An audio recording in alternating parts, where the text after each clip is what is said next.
Today, we've got one hungry animal with a bad attitude and bad teeth.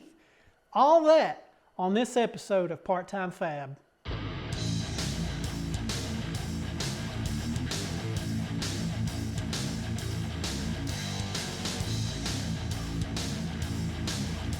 So before we move on, I do want to apologize for the audio problems. It appears that just had some technical issues with my equipment and my audio was not being recorded. So the only audio I'm going to have is going to be on the camera. So I do apologize. You don't have to blast me in the comments, but just had some technical issues. So let's get on to it. Hey YouTube, welcome back to Part-Time Fab. So today we've got an unboxing slash review. You know me, I like to put, when I do the unboxing, I really like to take the unit out of the box and show you what it looks like when it comes out of the box. As you can tell, when I received this box, I had to open the box and make sure that it wasn't damaged before I let the delivery guy get away. But so the unit was unharmed. I'd already took it out, so I thought I would just wait and do a review and unboxing all in one whack. So here it is, and here we go. So like I said, the unit came in this box, and we are talking about a Dewalt DW872. Got this off of Amazon, delivered to my door. It is Amazon Prime, and the unit weighs about 55 pounds.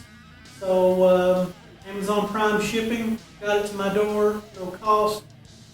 As you can see, came in a real good box, even with the dent in the front and a small dent here in the rear.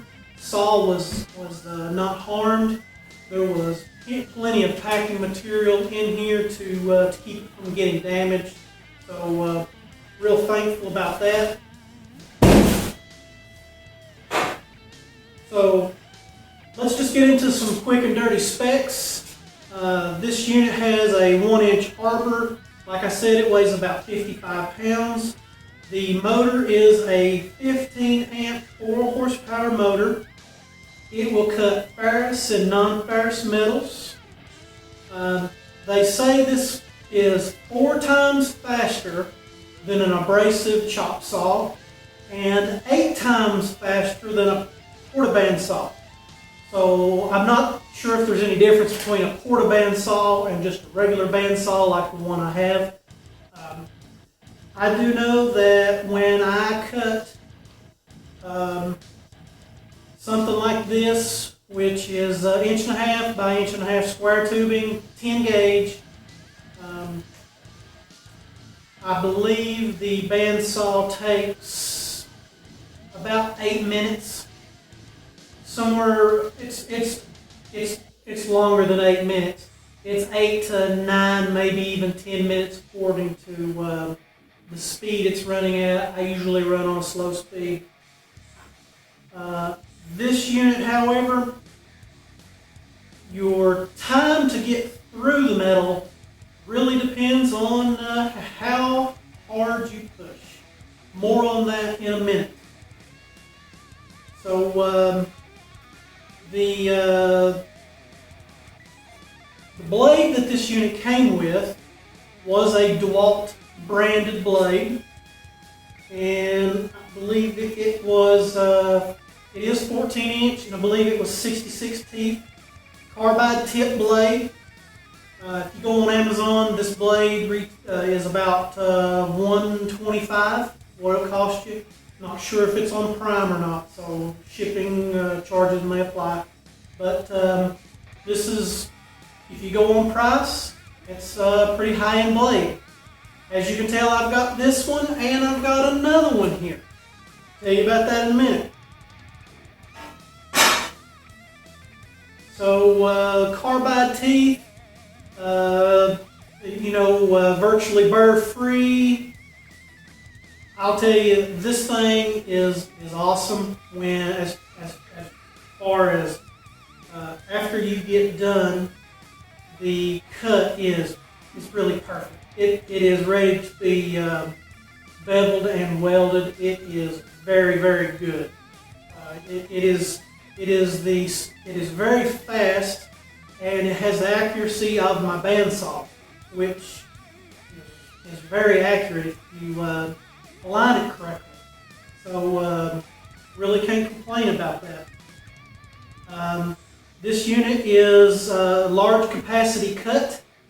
You can cut round stock up to 5 3/16 inch thick, and that is no small piece of tubing. I don't think I have any to show you, but the other day I had a piece of 6 inch come in, couldn't cut it, had to break out the cutting torches, but you know, what are you going to do?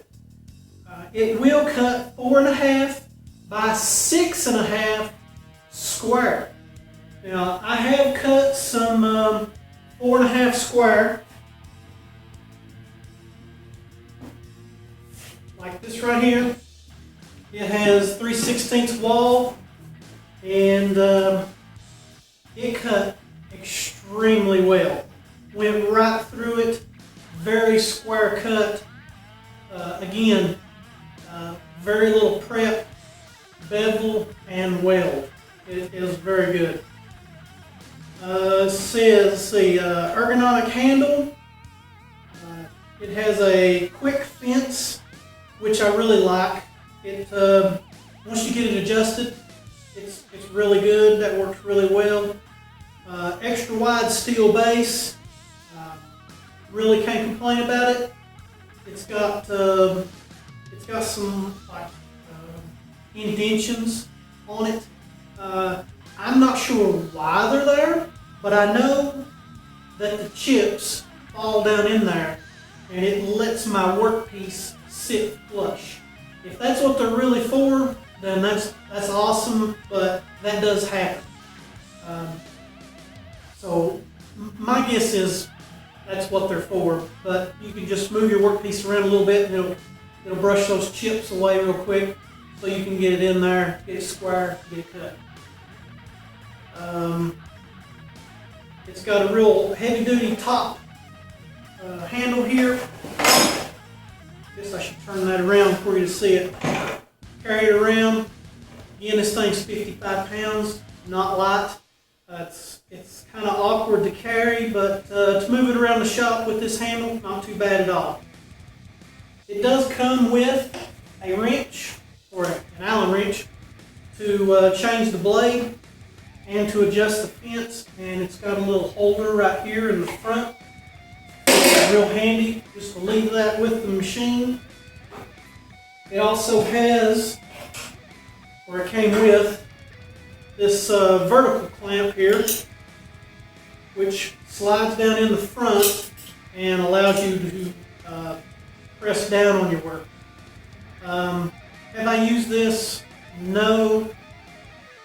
Could this be handy under certain circumstances? I do believe so, but I didn't see a real need to use it. Put your piece in there, tighten your fence. You know, you're going to have your hand on it and your hand on your handle, and really shouldn't go anywhere.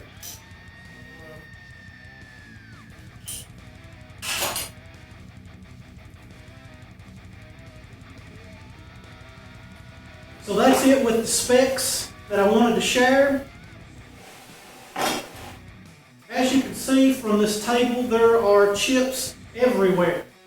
And I can see that as being both a good thing and a bad thing. Safety, safety, safety. Wear your eye protection. You may even want to wear a face shield when using this machine, because it is a beast. It really cuts very good and very quick. I can't speak highly enough about it. Which brings me to the teeth.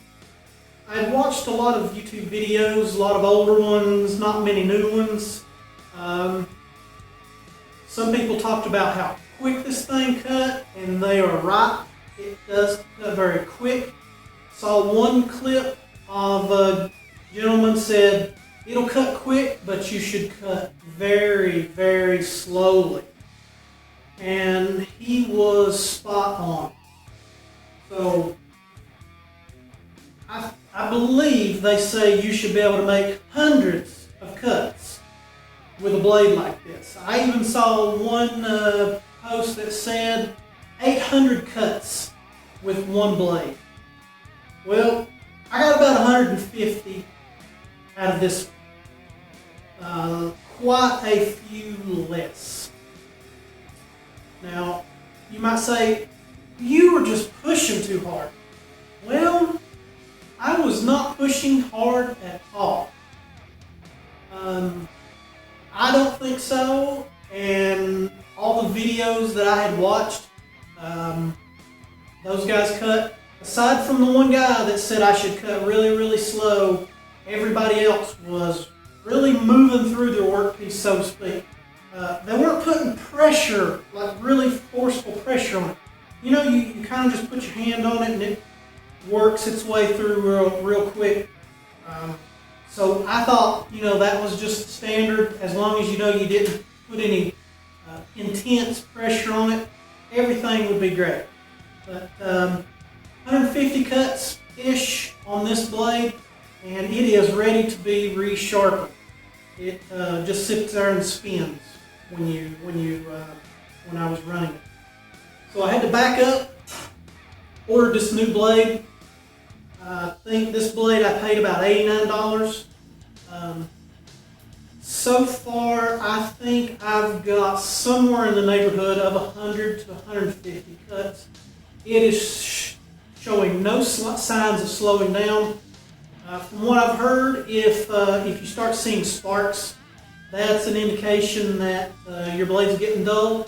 But I'll tell you that both these blades, right out of the box, first cut, no matter what, easy, slow, I see sparks.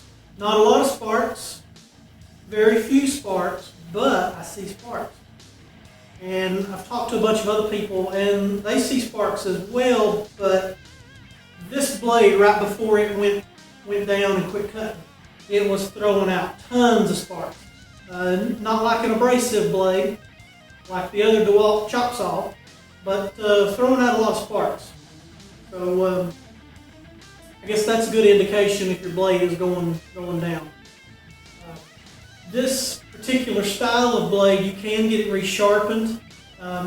Be on the watch for blades. They will say when you're buying that they can't be sharpened.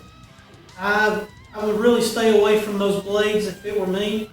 I believe you can have these sent off, or if you have somebody local. That's my problem, is I don't have anybody local that can sharpen these. But both these blades can be resharpened. I think somewhere in the neighborhood of $25 to $30 you could have this blade resharpened, not including shipping. So aside from the blade issue, this machine, it is a pure beast. I mean, it cuts and cuts and cuts and asks for more.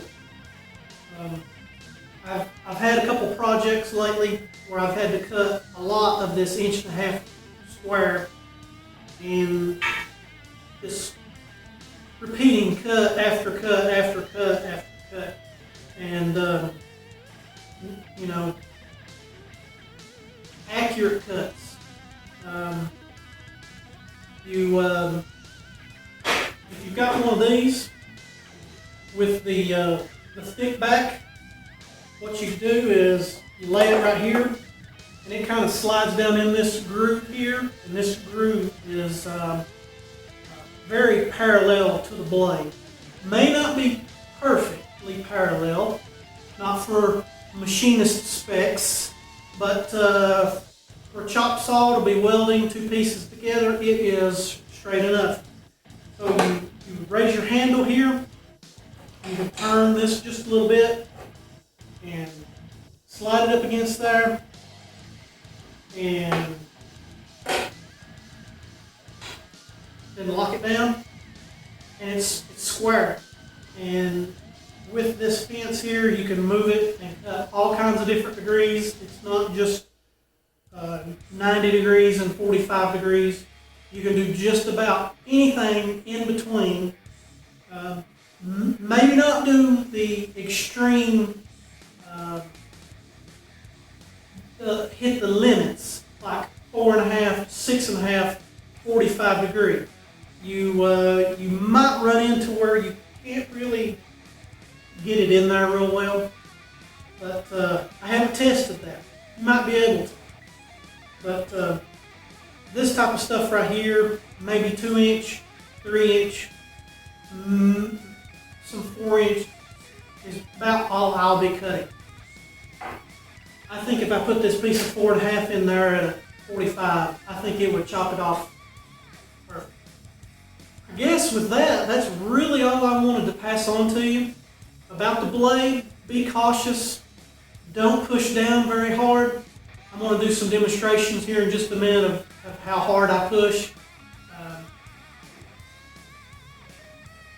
The machine, it's really worth buying and having if you've got to make a lot of cuts. It's cheap. It's under $500. It really is a very good price point for what you're getting here.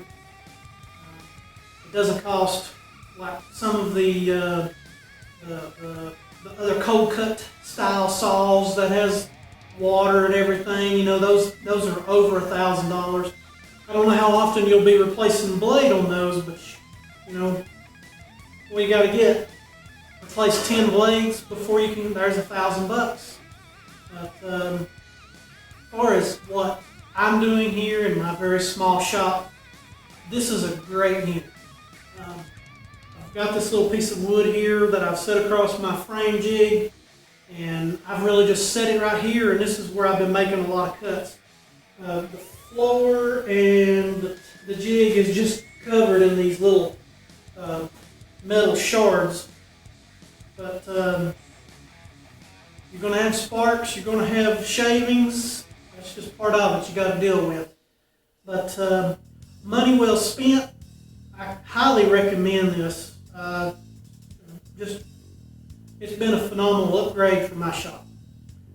But I guess with that, let's do some demonstrations.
And that's how I cut 1.5 inch, 11 gauge, 10 gauge.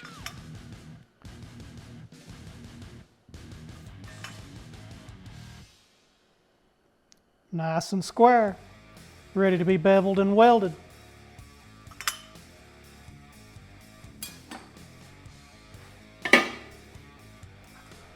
One more thing,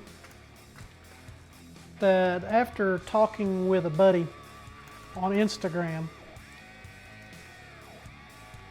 he recommended while using this machine to use your right hand and stand to the side of this blade and try and keep your body over here. He had an incident where one of these teeth caught, and I don't know what he was doing, but one of the teeth caught and got pulled off and shot it back out at him. And that's a bad situation. But that's one thing, I would stand to the side as you're operating this machinery. I mean, even though it's got a guard, you're still exposing that as you go down, and it could come out of there. And to me, it just makes sense that if you're standing to the side a little bit, you might have lesser of a chance of getting hit by something that comes flying back out of there.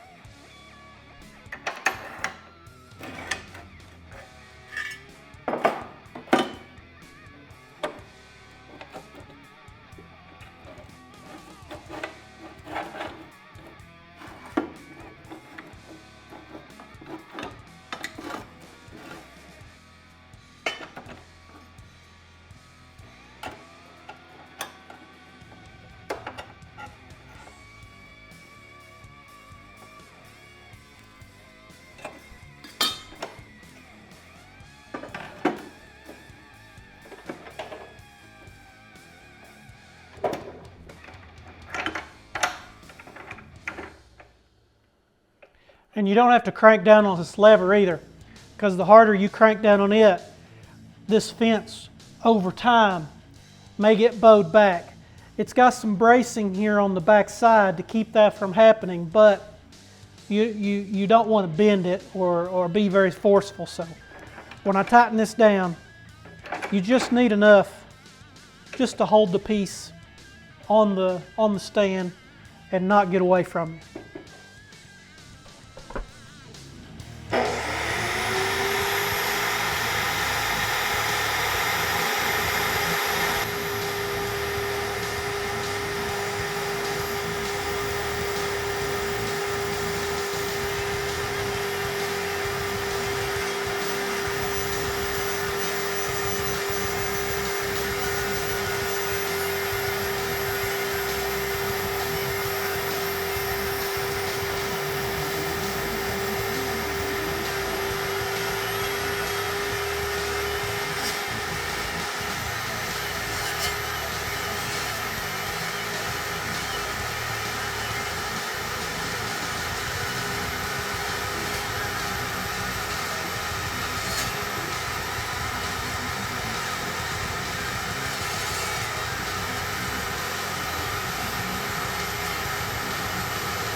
Okay, so as short or as long as that was, there is a mighty fine cut. You know, yeah, it's warm, but it is not bad at all.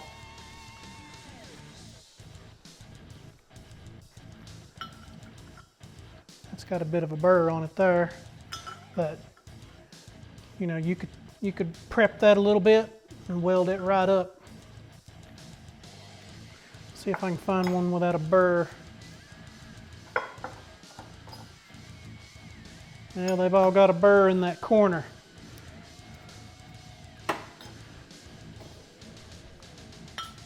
That one looks good. There we go. So you can see just how good a cut that actually does. You could bevel that up and lay a bead in there and it'll be nice and pretty. So I guess you've watched that. You saw how slow or how fast that those cuts were.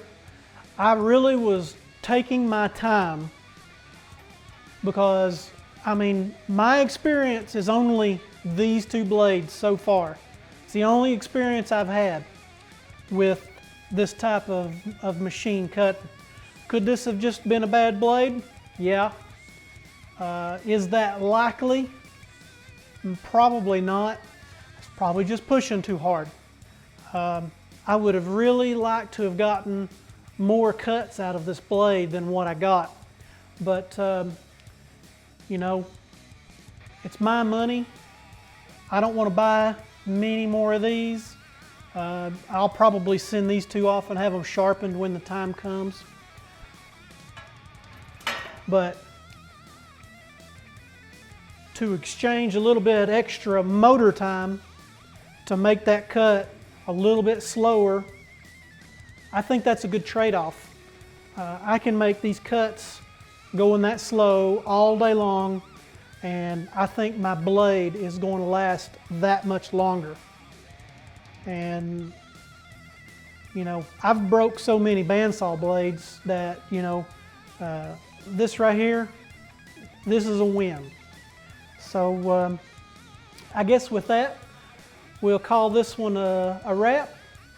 If I missed anything that you would like to know, comment in the box below. Maybe you thought I should have showed something else. Leave that in the boxes below, or comment in that below. And always check out some of my other videos. Again, where I'm making a lot of these videos. I show no signs of slowing down or stopping. I know I have been a little MIA lately, but I've got some more videos lined up to be made, and hopefully get those out soon. But head on over, like my Facebook page. I'm also on Instagram. I guess those are the social medias that I'm on. But thanks for watching Part-Time Fab. We'll see you next time.